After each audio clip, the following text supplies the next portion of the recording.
Ton ide. Akcija!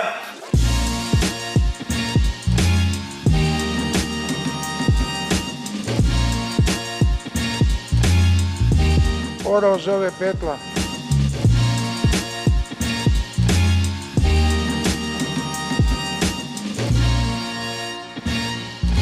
Belo, oko mene sve je belo, tako da... Stara smo, a morskog dobra ne viđe smo. Ovi doći opet sutra. Prek sutra.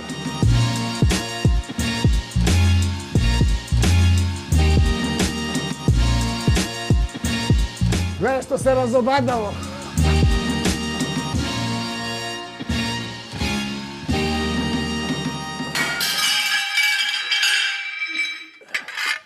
Iako je čuo, reći ćemo da je u kuhinji nešto... Ovome se sigurno moja žena neće iznenaditi.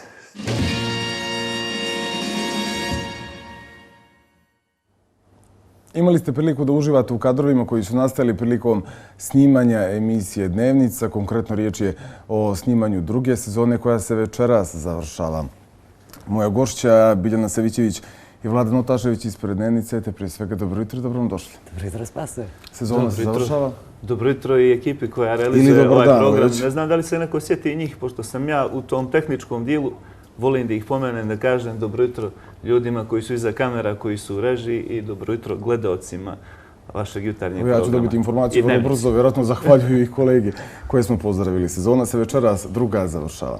Hajdemo da na samom početku da kažem ono što vjerojatno interesuje sve. Hoće li biti treće? Kako da odgovorimo se? Nadamo se. Iskreno se nadamo. A to zavisi od čega? Od čega najčešće zavisi bilo koja produkcija, bilo koja emisija, od novca. Financije, je li tako? Tako je. Koliki je to problem? Da li je to...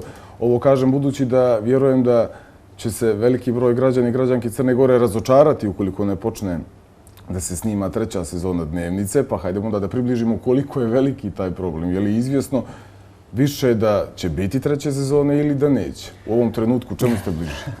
Pa mi ćemo da uradimo sve, da obezbijedimo da ide i treća sezona. Sad, pomalo je rano da govorimo o tome jer mnoge stvari moraju da se poklope.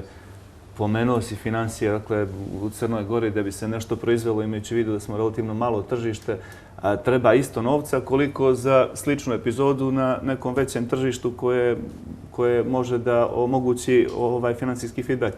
Tako da mislim da je rano da pričamo da li će biti ili neće biti treće sezone. Uradit ćemo sve da obezbijedimo i finansijske sredstva i da naša ekipa bude spremna u svakom trenutku da krenemo sa snimanjem, ali tu ima mnogo stvari koje moraju da se poklope da bi mogli da nastavimo. Da istaknemo još jedan detalj prije nego počnemo da govorimo o emisijama koje su iza nas.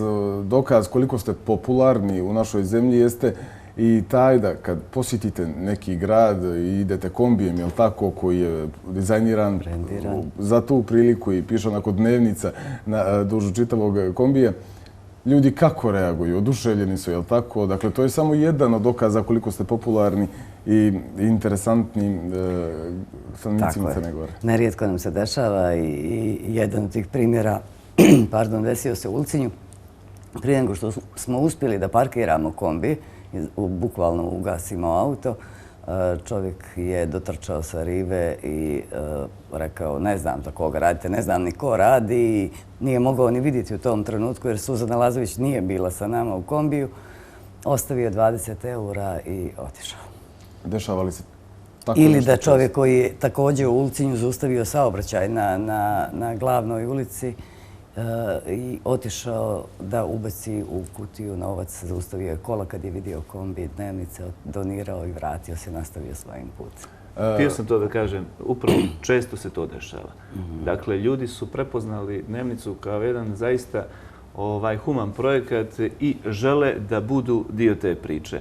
Na način da li će tu biti kamere ili ne, potpuno je nebitno, oni žele da učestvuju, simbolično naravno koliko ko može i to u stvari pokazuje da smo mi prilično human narod, samo treba da se nađe način da pokažemo, u stvari da nađemo način kako da pomognemo nekom. Eto, Dnevnica je bila jedna platforma koja je omogućila i građanima, i privrednim subjektima, nevladinim organizacijama, dakle svima, da se uključe i da pomognu da kroz ovih 56, je li tako, epizoda, odnosno 54 snimljena i 2 specijala.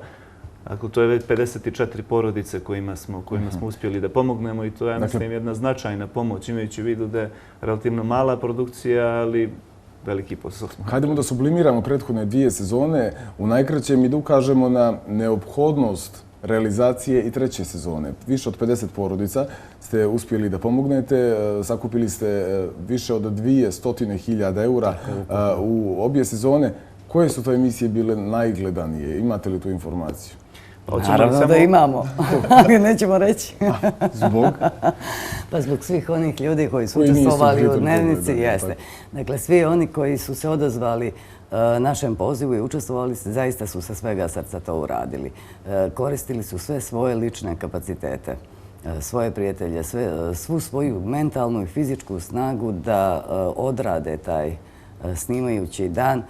I pa zaista bi bilo nekorektno reći ko je bio gledaniji ili najgledaniji. Ko je uspio onda da sakupi najviše sredstava? To je ono što ne možemo sakriti, to je ono što je kod nas inače u emisiji transparentno.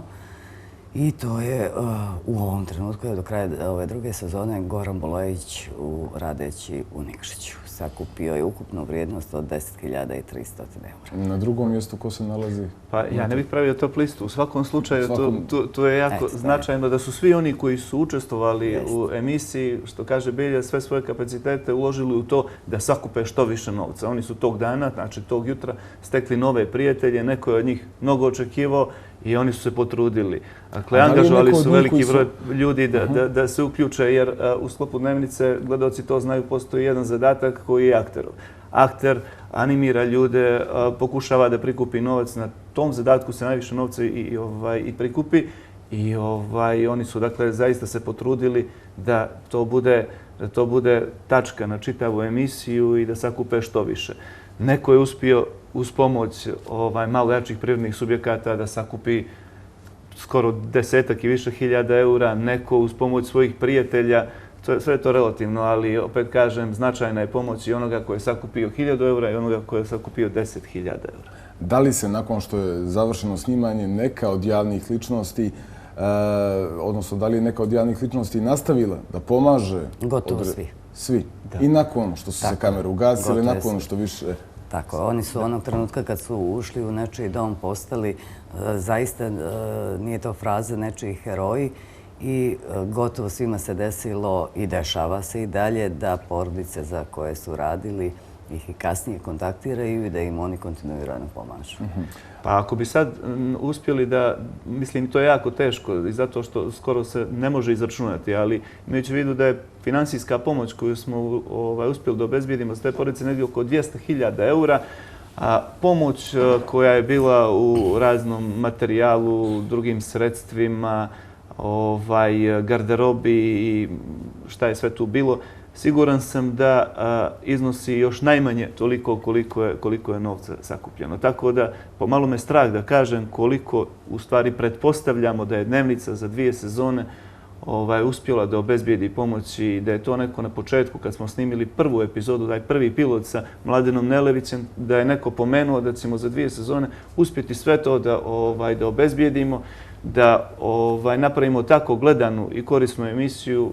Ne bi vjerovao u to. Ne bi vjerovao. I hajdemo onda da napravimo paralelu. Evo, u toku 2. sezone jednom prilikom uspjeli ste da sakupite 10.000 eura, a kada je u pitanju ta prva epizoda prve sezone, 300 eura. Naravno, to su bili počeci, bilo je tu dosta zahtjeva i tako dalje, ali to je još jedan od pokazatelja koliko je to jedan ozbiljan i gledan televizijski format i koliko ljudi posredstvom njega žele da pomognu određenim porodicama. To je nešto što vas čini, osim profesionalno i lično ispunjenim, jako vjerujem, jer ste vi na čelu tog projekta i unijeli ste sebe u potpunosti u tu priču. Pa mi smo na početku druge sezone donijeli odluku da želimo da napravimo korak dalje. U svakom smislu, jer svaka emisija, ukoliko je ostavite na nivou prethodne sezone, gledaoci to primijete i lagano dolazi do zasićenja. Ako smo mi na početku druge sezone postavili nekoliko ciljeva i vrlo brzo uspjeli da ih ispunimo. Prvi cilj je bio da produkcijski podignemo emisiju do tog nivoa da ona maltene može da se emituje na bilo kojoj globalnoj mreži, ne samo u Crnoj Gori regionu, već i šire. Mislim da smo uspjeli u tom dijelu. Zatim željeli smo da obiđemo Crnu Goru. Većinu gradova Crne Gore smo obišli, pomagali smo porodicama koje su u prvoj sezoni javljale se iz svih krajeva naše zemlje, a mi smo uvijek odgovarali da nismo produkcijski u mogućnosti da idemo van Podgorice, Danilovgrada, najdalje do Nikšića. U drugoj sezoni smo uspjeli da obiđemo Crnu Goru. Uključili smo političare. Političari su bili akteri Dnevnice i oni su zaista izazvali veliku pažnju. I to je bio jedan od zahtjeva gledalaca u prvoj sezoni da se oni pokažu, da vidimo političare kako oni znaju da barataju sa krampom, motikom i nekim drugim alatkama koje se upotrebljavaju da bi se zaradio novac, tako kažem, kod nas običnih ljudi. I oni su zaista izazvali ogromnu pažnju. Tako da su emisije u kojima su učestvovali političari bile baš posebno gledane. Eto, otkrili smo ko je bio, nismo kazali ko je bio najgledaniji, ali političari su ponijeli veći dio kolača. Da li vas je neka javna ličnost odbila? Prijatno ili neprijatno kazala ne želim da učestvujem u vašoj emisiji? Jeste, naravno. Hoćemo li kazati ko? Nećemo, naravno, ne želimo. Nije poenta Dnevnice skrenuti pažnju na naše loše osobine, već istaći one dobre. Koji su to bili razlozi zbog kojih su vas... Ne znam, šta su inače razlozi zbog kojih neko ne bi želio da pomogne nekome.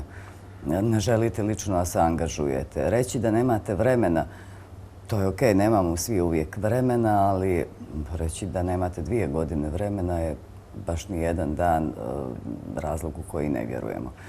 Ne znam, kao i svi razlozi, oni su uvijek lični, možemo samo da ih pretpostavljamo, a meni pada na pamet samo da nekoga mrzi da angažuje lične kapacitete da bi pomogao nekom drugom, ne znam. Da li u ovom trenutku imate, uslovno rečeno, listu čekanja javnih ličnosti koji bi željeli da budu dio vašeg projekta? Na sreću.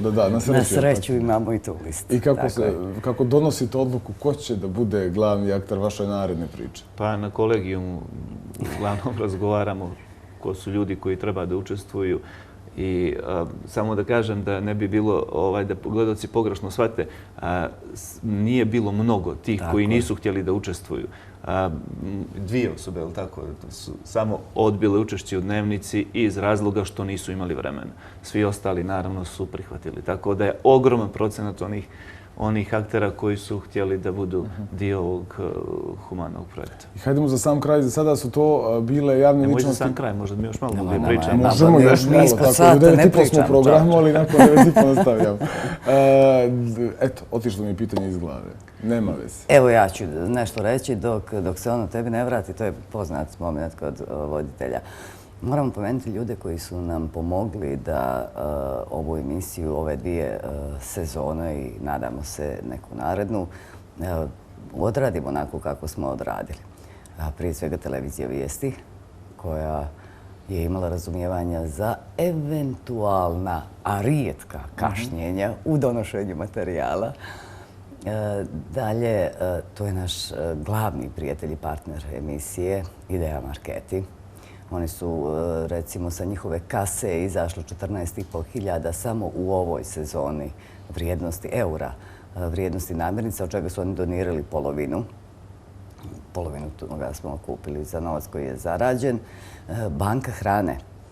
Ono što je jako važno, imamo preko 300 prijavljenih ljudi na različite načine. Od Facebook stranice, maila, poruka naših ličnih telefona i preko banke hrane. Ono što je nama bilo jako važno je da dobijemo informaciju i pomoć u smislu informacije od ljudi koji kontinuirano komuniciraju sa ugroženim porodicama.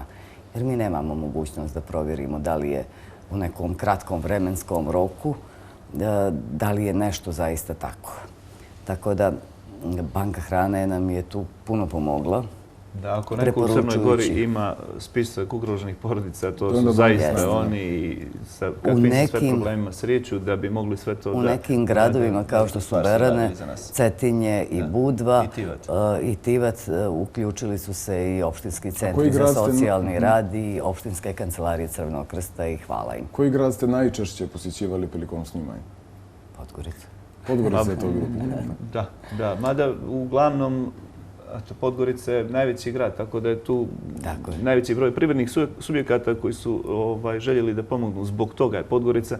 Inače, najljepša emocija, moram to iskreno kažem, nosimo iz gradova sa sjevera i sa primorja. Jednostavno, tamo su nas ljudi nekako, u Podgorici su već navikli na nas, ali kad odemo u Berane, kad odemo Bilo Polje, Ulcinj, gdje smo već bili, Bar, Budva, Tivat, Kotor, dakle, tu su već, to je malo drugačija sredina i jednostavno kad se pojavi ekipa Dnevnice u startu već imamo prijatelje koji žele tu da nam se nađu. Tako da zaista divne uspomene nosimo sa snimanja i jako tužne. Kad smo odlazili od porodica kojima smo pomagali, tako da bilo je tu jako emotivnih, tužnih trenutaka u kojima bi se, na primjer, dešavalo, evo to sam pomenuo u jednom tekstu koji sam pisao, da je jedan od trenutaka koji će obilježiti čitavu drugu sezonu, trenutak kad smo u Beranama završili snimanje sa gradonačelnikom Berana Dadom Štjekićem, ušli smo u kombi i ostale su djevojčice na kapiji. Dakle, tih nekoliko minuta tišine u kombiju, to nikad neću zaboraviti. Jednostavno, niko nije imao snage dovoljno da progovori nakon toga što smo doživjeli tamo. Hvala vam mnogo na izdvojenom vremenu za našu televiziju i nadamo se da neće postojati znak pitanja iznad treće sezone, već da ćete vrlo brzo vi javnosti predstaviti informaciju i kazati mi nastavljamo sa snimanjem, jer zaista bi to bilo na veliko zadovoljstvo svih onih koji vole da vas gledaju. Hvala mi još jednom na izdvojenom vremenu. Hvala tebi. I vrijeme je da još jednom čujemo šta su to najmlađi, a u okviru naše rubrike Djeca odgovorili na pitanje šta je svemir.